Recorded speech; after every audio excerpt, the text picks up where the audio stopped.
3 years ago, I said Hawthorn's list is the least list I'd like to have. Opposition hate it because those who get to play Hawthorn twice are now seeing a skewed competition. Rebuilding is a cop-out, but Sam Mitchell didn't have any option because Alistair Clarkson didn't believe in the draft, and the list that he took over that part is was true, a mess. but Sam didn't need to cut There's so a deep. generational player called Harley Reid who you're going to get number one. They can't be thinking that now. But they might be, Lord, because round one, that's tanking. It kills your culture, Kane. They're certainly not in the business this year of trying to win as many matches as they can, and it's a form of tanking to what they've done this year. I think it's offensive. I think for someone to question someone's integrity, which is what he's doing here. Sam's probably the most competitive person that I've ever come across, and to know him and to know the integrity of the Hawthorn Football Club, I just can't stomach that. You know, our senior coach in Sam Mitchell was probably the most competitive person I've seen. To make a statement that this club isn't trying to win is absolutely ridiculous. Confronting first 2 rounds for Sam Mitchell. He's been kind enough to join us. Welcome. Yeah, thanks for having me. How did you feel? Some heavy words in there. Tanking, or a form of tanking, skewed competition, questioning of your integrity. How does that make you feel when you see some of the commentary around some of those things? I'd be a hypocrite if I said that I let the external things affect the inside, because I talk to the players all the time about controlling the controllables, and you know we can only deal with what's right in front of us, the game right in front of us, and it's important to have sustained success. For you have to have a long view and you have to make some decisions for the future. But certainly every single week, every day, we're trying to improve, we're trying to win, and we're trying to get better. How long have you got? Do you think? How long will you need?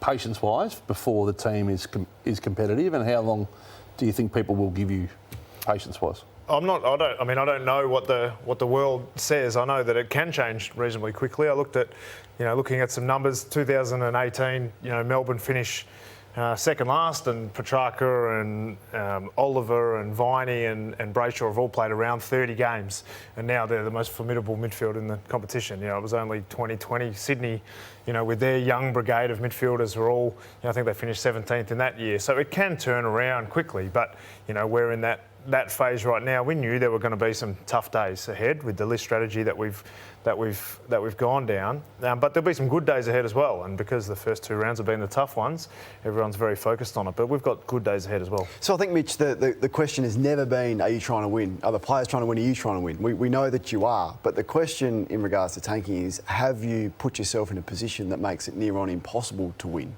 Do you agree with that? No, I don't agree with that. I think what was the alternative? We got together as a list management committee. There's Rob McCartney and Mark McKenzie and Richie Vandenberg at the time, now Luke McCabe, and we decided, okay, how can we build this club back to premiership success? And what can we do to get there? And the most viable option for us was to try and get young players together, to get a good list of young players and build them through together, and we're very much on that. We've had 2 rough games and we haven't played well and we haven't played to the top of our capabilities, but we're going to win some games of footy this year. Did you discuss Harley Reid in those meetings? No, we haven't. No, we haven't discussed Harley Reid. So you've drawn criticism from the AFL, who are saying, some at the AFL are suggesting that whether they spoke to you or your footy manager or whoever they spoke to late last year warned you against stripping too deeply, and they're now frustrated. Did anyone at the AFL talk to you about this directly? No, I heard you say that before I came on, and I was surprised because I don't think that AFL coaches or list management groups are spoken to by the AFL. I'm new to this, but it's not my understanding that they would be giving us advice on how to run our own list. And you've talked about these good young guys, and you're hoping they might be 20 or 30 gamers now, and maybe they'll be like Petrarca, etc., in a few years' time. Doesn't it help to have Tom Mitchell running alongside them and giving them advice? Now, I understand why Jack Gunston left, and I gather that was largely personal. I think you wanted him to stay. But doesn't it help the culture of those younger players having the experienced older person, even if it does only mean it lifts you up the ladder 4 or 5 spots? There is an argument, and I can justify away from that though reasonably easily, because if we had have kept Jager and Tom, it means that Will Day is not playing in the midfield, and he had a really good performance on the weekend. It means that young Mackenzie's not playing in the midfield either because he's going to be pushed out into some other position. So they have to take positions of these players. And the other challenge is the one player who we really wanted to keep, and we understand why he left, and we're really open with the dialogue with him, in Jack Gunston. He's the one we're really missing because our forward line, we're not able to score as well as we would like at the moment. So he's the one that we're really missing. Our midfield on the weekend against, they're a fantastic team, Sydney, but we broke even at tackles and we won the clearance battle. And if we had have said that, at least there's something going in the right direction. There's a lot of other parts of our game that need significant work. So did you feel hamstrung by really pleading with him to stay because he just lost his dad and maybe wanted to get away from Melbourne? Was that... I mean, he's a friend. He's a premiership teammate. We've spent a lot of time together over a long period, and I was just very supportive of whatever decision he made, but telling him that we were desperate to keep him, and he knew right from the start that he was a player that we absolutely wanted at our football club. And unfortunately, for all of his personal reasons, we respected the decision that going up north was for him. Sam, just on further to Caro's point, you are paying Tom Mitchell and Jago O'Meara to play for other clubs. You won 8 games last year. Why did you need to go both or go so hard in terms of your culling? Like, did you feel that the list was in that poor a position that you need to go that hard? Why couldn't you have kept one of them in a sense to help, as Caro's saying, get a few more wins and be more competitive that you may well be this year?